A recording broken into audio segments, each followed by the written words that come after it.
since time is short, I will present the paper on my own. Our study of Jerome and his role in the formation of monasticism on the Adriatic relates to a broader research project on early forms of eremitism and monasticism conducted under the auspices of American Research Center in Egypt and in collaboration with Faculty of Arts, University of Ljubljana.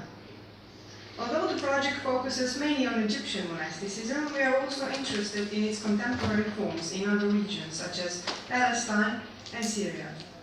Within this broader framework, a part of our research is also dedicated to the early development of monasticism on the Adriatic and its relations to the three main centers of 4th century monasticism.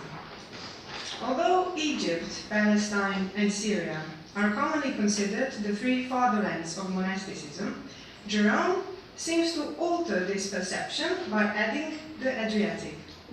In the letter number 60, he writes, "He longed every day to make his way to the monasteries of Egypt, or to visit the communities of Mesopotamia, or at least to live a lonely life in the Dalmatian islands, separated from the mainland only by the Strait of Altinum." It therefore seems that Jerome considers the Adriatic islands as one of the three promised monastic landscapes. At the same time, he is also the first and most exhaustive source on monasticism on the Adriatic. In our presentation on this topic, we will focus on three main points, namely, Jerome as the ideologist of the desert, sources on insular eremitism on the Adriatic, and Eremite Dalmatike, Hilarion Bonosus Castricianus. Jerome had his first direct contact with the ascetic modus vivendi during his stay at Trier, around the year of 370, where he most likely read the Vita Antoni.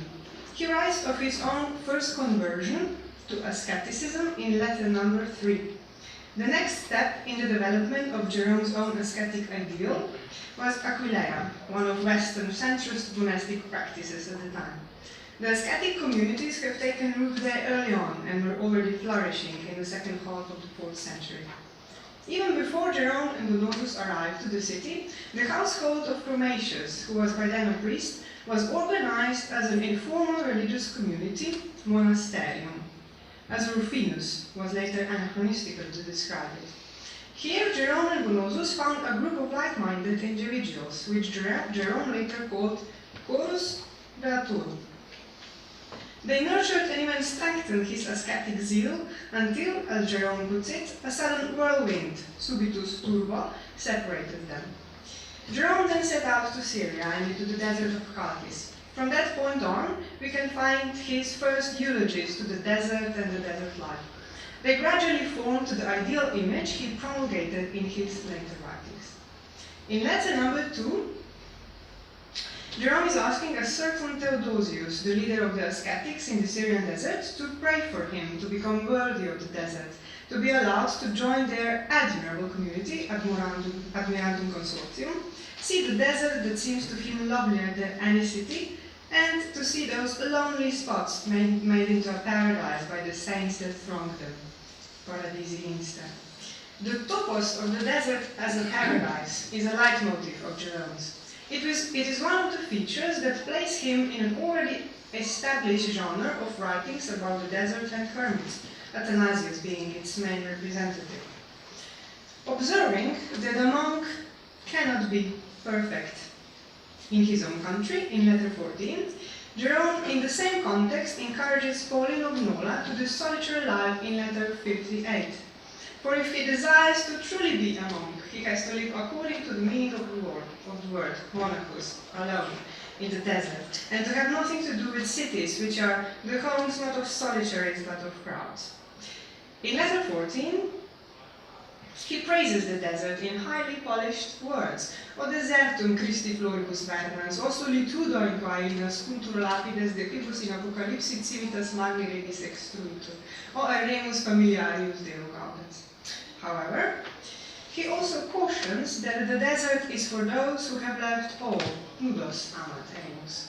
And similarly, in letter 125, he exclaims, "But to me, a town is a prison and solitude paradise. Why do we long for the bustle of cities, we whose very name speaks of loneliness?" Alongside letters, Jerome's ideology of the desert comes into foreground in his Lives of the Hermits, the three vitae, which represent the very beginning of Latin hagiography. Paul, the first hermit, Jerome writes about somewhere around the year of 376 and 381, is presented as preceding Anthony. He is the true first hermit. He is also an educated Christian, in contrast with Anthony, who could not endure to learn letters. It is with Jerome that the erudition becomes an integral feature of a monk, a notion that had immense influence on the further development of the monasticism in the West. Paul is the first dweller of the Egyptian desert. The life of Molchus is the model of a monk able to completely constrain his earthly desires while captured in the Syrian desert. Lastly, there is Hilarion, an itinerant Palestine hermit constantly trying to escape his spontaneous miracles, which are attracting the crowds around him. Significantly, the three lives correspond precisely with the three already mentioned fatherlands of monastic geography: Egypt, Paul, Molchus, Syria, Molchus, and Palestine, Hilarion. However, Jerome, in the previously mentioned letter 60, in a way modifies the common tripartite geographical scheme.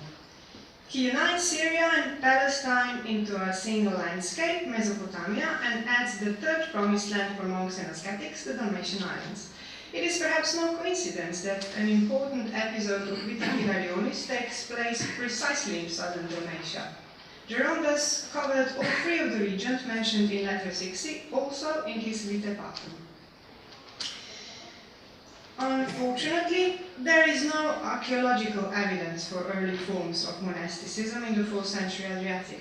Recently, an extensive archaeological survey has been undertaken by a team of Croatian and French archaeologists. It was focused on material evidence for early monasticism in the North Adriatic.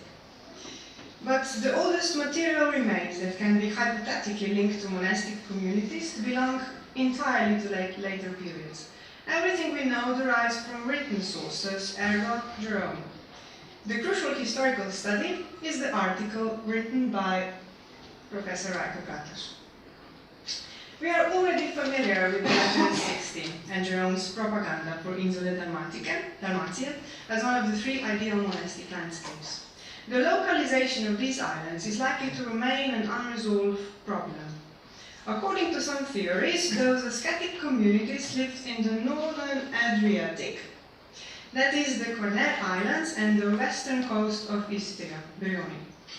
Jerome, in his Apologia contra Rufinum, reports that these ascetics were informed about current affairs, particularly about an ardent polemic between Jerome and Rufinus, once a close friend of his that was now spreading malicious letters, also across the Dalmatian Islands. Per Dalmatia Insula Disseminarit and Dalmatia Scripta. And content of the letter 105 from around the year of 398 tells a similar story.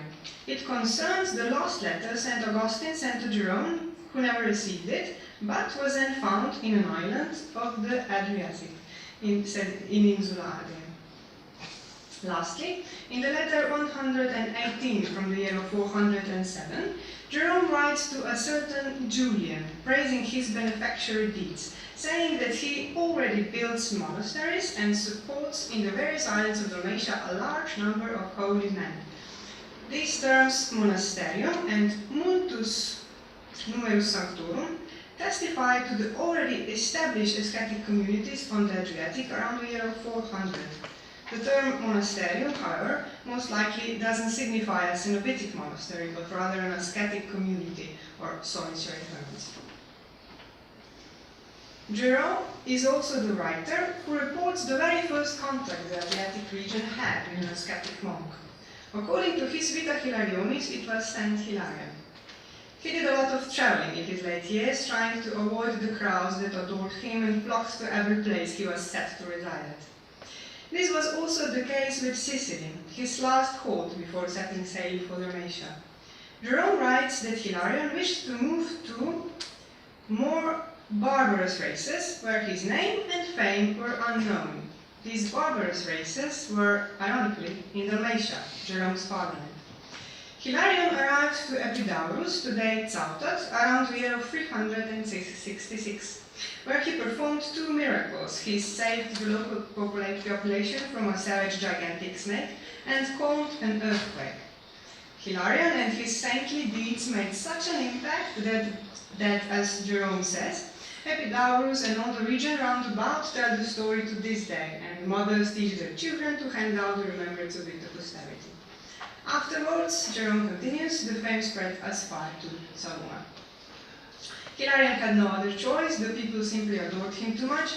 He escaped secretly by night in a small boat. However, as far as insular eremitism is concerned, another passage from Vita Hilarionis is of importance.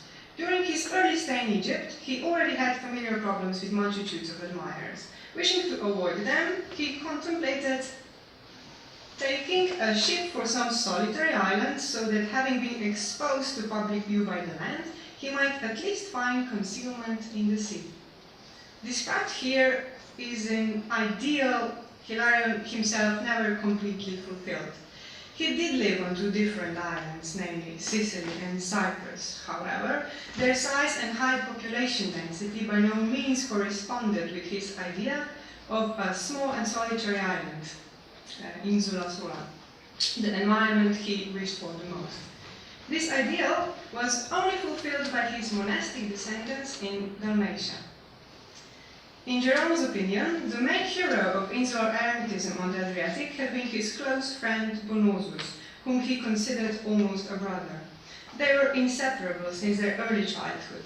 As Jerome describes in letter number 3, they were fostered in the bosoms of the same nurses and carried in the arms of the same dealers.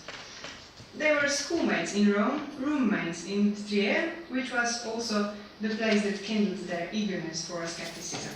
Later on, they moved to Aquileia. After the already mentioned quarrel in Jerome's circle there, Bonosus set out and settled down on an unnamed, uninhabited island in the Adriatic, becoming an insular hermit. Jerome depicts the place in poetic words in letter number 3, saying that he settled down on a dangerous island as a new inhabitant of Eden, but without any allusion as to where the island may lay, therefore offering no firm grounds for localization. According to Marte Suich's theory, it is the Briuni archipelago, where a sufficiently small island bears the name Ieruli. If this is working, this is island. The toponym itself suggests some relation to monasticism, but we cannot be certain. If that was the case, he would not have gone far off. Briuni belonged to the region of the Aquileian Patriarchate. He would only exchange the urban monasticism of Aquileia for insular eremitism within the same ecclesiastical jurisdiction. In doing so, he became the second known insular hermit in the West, after St. Martin of Tours, who resided on an island of Galinaria along the Ligurian coast some 15 years before Bonosus. However, the conditions in which Bonosus lived seem to have been more radical than the ones of St. Martin. St. Martin's insular episode only lasted a couple of years, somewhere around 358 and 360, and he was not staying alone, but had a certain presbyter with him. In contrast, Bonosus seems to have remained an insular hermit his entire life.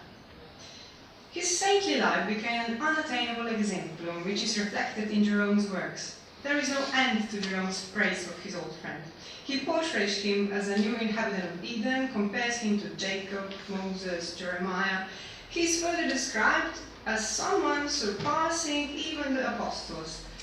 He sees the glory of God which even apostles did not see. Jerome also claims that Bonosus sees the visions similar to those seen by John. And the most appealing metaphor Jerome uses when describing him is that he's like a son of the fish, quasi filius ichthyos est piscis. Like a son of the fish who set out to the solitary island, a quos appetit, while Jerome, he's saying for himself, is still foul with his old stains, like the basilisk and the scorpion, he haunts the dry places. Writing this letter from the desert of Carthage. Along with Hilarion Bonosus, there is only one other personality related to insular eremitism on Adriatic and mentioned by name. In the letter 68 from the year of 397 or 98, Jerome writes to a certain Castricianus, a blind man from Pannonia, presumably a monk who set out to Bethlehem to visit Jerome. However, his journey did not last long. When he reached the Adriatic island of Sisa, he was convinced by his brothers, by the affectus fratrum, to stay a while and not to proceed with his journey. It is apparent from this passage that there was a community of monks present on Sisa around the year of 397.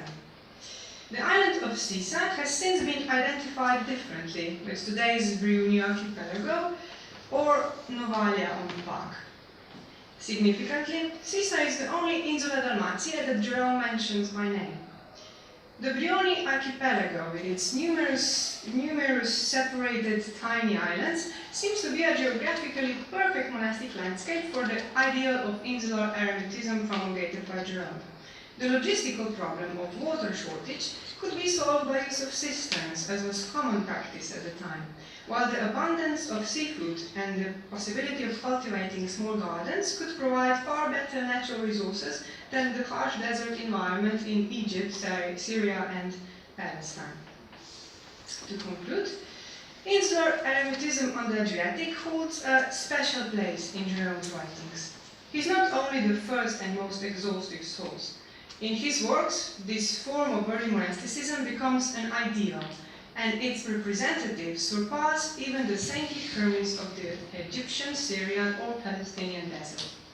Petere Akuosa, so living an ascetic life on an island, becomes the most highly valued form of eremitism that those who are still in the desert, haunting the dry places, so Varentia Sectari, strive for. And even disregarding all the information Jerome provides, these islands offer geographically very suitable places to live according to the ascetic ideal, in Hilarion's words, of sola insula. Thank you for your attention.